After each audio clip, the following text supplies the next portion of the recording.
Hello everyone. To some extent, yesterday Nifty's volatility was influenced by the MSCI index rebalancing announcement, and the effective date for that will be on May 30th, 2025. So this MSCI index rebalancing might influence again nearer to the May month end. So in this video, let's look at those first in short, and then we'll discuss our regular pre-market report for today, 15th May 2025 for the Indian stock market in terms of Nifty and Bank Nifty. First of all, in this May month review, market expected Paytm to be included in the index, but that didn't happen. However, Murugappa Group's Coromandel International and Nika will be included in the MSCI India Index, which is part of MSCI Global Index. So that's the major change. Then in the MSCI India Domestic Index, again Coromandel International, GMR Airports, Sona BLW Precision and the similar 12 new companies is going to be added in the month end. If required, please pause and have a look. Now for the existing MSCI index stocks, as per the float weighted average, there was a wider expectation for HDFC Bank and ICICI Bank to increase its weightage as both the stock price increased a lot in the recent days. But it didn't happen. On the contrary, both HDFC Bank and ICICI Bank weightage in the MSCI index will be reduced in the month end. I mean, we know MSCI Global Index weightage is relative and complex as it got hundreds and hundreds of different stock across globe. So now it seems HDFC Bank and ICICI Bank share price increase in the recent days was relatively less compared to the other global companies. Hence, it's also one of the reasons why yesterday Bank Nifty and financial sector alone closed negative but not Nifty. Here, please note, yesterday was just a decision announcement day. The implementation date will be on May 30th.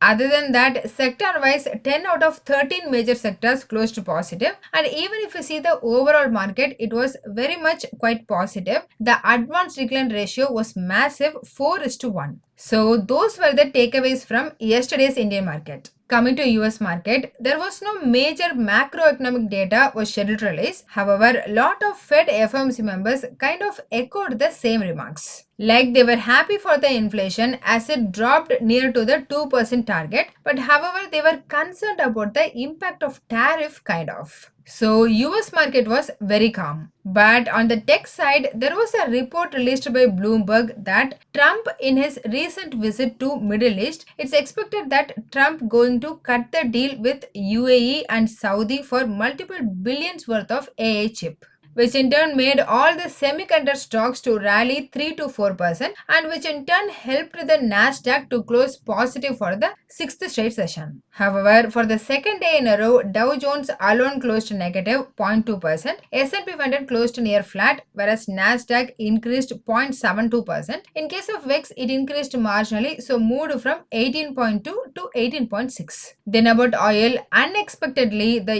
US crude oil inventories data showed large stockpiles, 4.3 million barrel stocks, which raised the demand concern and reduced the oil price by little above 1%. At the time of this video, WTI crude trading near 63 US dollars per barrel and Brent crude trading closer to 66 US dollars per barrel. Regarding Indian ADR, as it is, only Infosys closed positive, all others closed negative 0.5 to 1%. However, if we calculate the arbitrage, both the banks are flat. And in IT stocks in Indian market, Infosys increased above 1.5%, but that was not materialized in ADR. Hence, now it's having that negative 1% arbitrage. In case of Reliance GDR, it closed flat and having the potential for positive 1% arbitrage. About GIFT Nifty, again for the second day in a row after the Indian market hours, GIFT Nifty increased to about 24,800 mark. However, early morning today, it trimmed some of its gains and traded at 24,782. Equating that with the spot market, for now, it's indicating the mild gap up opening of 40 to 60 points. About institution, in the cash market, FII, it's like roller coaster. I mean, for the past 4 sessions, one session they were net buyers and the next they were net sellers, and the same continued yesterday for the 5th session as well. Yesterday, FII net bought for 930 crore rupees and DII also net buyers, but they net bought for marginal 300 crore rupees. Coming to derivative market analysis, it appears proprietary traders trapped me. I mean, in the index option, first on Monday they held net 3% open interest on the bullish side, but then on Tuesday they sold massive amount of call options, which made their position to neutral. So I assumed like they changed their stance, and hence, so yesterday I sold lots and lots of 24,800 call options. Now again, yesterday proprietary traders changed their stance. They bought 7% new call options and sold comparatively more put options than they bought, which in turn made their stance again back to the positive side, and at present they are holding net 2% open interest on the bullish side. On the contrary, yesterday retail traders bought more put side and sold more call, which in turn turned their net 2% open interest on the bullish side to net 1.3% open interest on the bearish side. Whereas regarding FII, they were just neutral. It seems they are not doing any at all. Then coming to the future market, there too proprietary traders reduced their bearishness. They added 6% long position and closed 7% short position. Despite that, still they are holding massive 73% of their open interest on the short side, whereas in FII case, they are maintaining the position 63% of their open interest on the short side. Finally, about retail traders, they reduced their long position mildly to 53% from 54% a session ago. I mean, we know today is just a options weekly expiry, not for futures. Hence, considering all for today's expiry, proprietary traders appears they position to benefit if market rally or a less bad than expected scenario. Then for retail traders, they will profit most if Nifty closed moderately downside. And FIIs would have benefit most if Nifty expires sideways to slightly negative. I hope everyone able to follow me. Then regarding the stock specific news, yesterday Indian government approved the HCL Foxconn joint venture to build the semiconductor plant in Uttar Pradesh for worth of around 4,250 crore rupees. So potentially we can say HCL will be on focus today. As a summary, US market closed mixed, but at present Trump is in Middle East. Any large trade commitment announcement could potentially influence the US future market. As a consequence, it might influence the Indian market. Anyway, for now, GIFT Nifty and Indian ADRs indicating the gap up opening. Will it sustain? Only time has to say. Moving on, as per stock open interest, REC Limited, Asian Paints, IREDA, Page Industries, Paytm and NTPC were some of the 31 stocks that got an increase in open interest along with a negative close, indicates the short build-up. On the other hand, NCC, Shree Cement, Hindustan Copper, M&M Finance, MCX, SAIL, Lupin and Torrent Power are some of the 86 stocks that got an increase in open interest with a positive price close, which means these stocks got the long build-up. About the things to look out,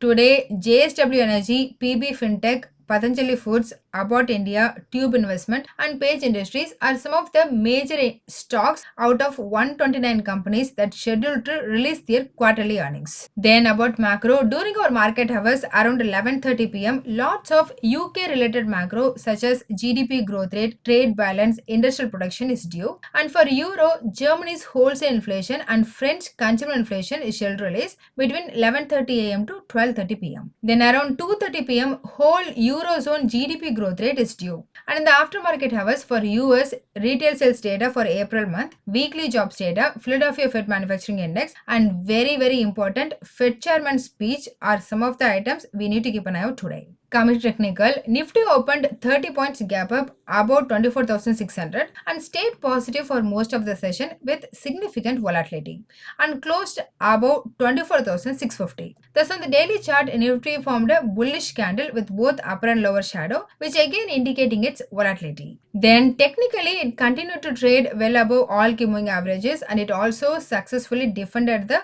5-day exponential moving average on closing basis, since during intraday it oscillates up and down. Furthermore, MACD line maintaining above the zero line and RSI indicator sustaining above the 60 mark, all indicating the strength of the market. Hence, as long as Nifty stays above the crucial support level of 24,400, we can expect Nifty will likely to maintain its positivity. And in the near term, it might move towards 24,850 to 25,000 range. However, a drop below 24,400 could delay this upward movement and lead to further consolidation. In case of Bank Nifty, it opened 70 points gap up. However, during intraday, it fell below Monday's low 54,558 but managed to to defend on the closing basis and closed at near 54,800. Thus, on the daily chart, Bank Nifty formed a bearish candlestick pattern for the second straight session. However, again here also it's still trading above all key moving averages and defended the short-term moving averages 5 and 10x moving average on the closing basis. Hence, the downside support is at 54,600 to 54,400 zone and immediate resistance is at 55,200. As per the weekly options data, the maximum call option open interest was at 25,000 strike, followed by 25,500 and 24,700, with maximum new call option writing at 25,500 strike and then 25,000 and 24,700. On the put side, the maximum open interest was at 24,000 strike, followed by 24,500 and 24,600, with the maximum new put option writing at 24,000 strike and then 24,500 and 24,400. Thus, from options data, Nifty is expected to find key support at 24,000 and face key resistance at around 25,000 range. So that's all in this video. Hope you all got some useful information. Please consider subscribing to the channel and liking the video so that it will help me with the YouTube algorithm and also motivate me to do more. Please don't make any investment decision based on this, as I'm not a SEBI registered advisor. I'm doing this for me and viewers' educational purpose only. Thanks for watching.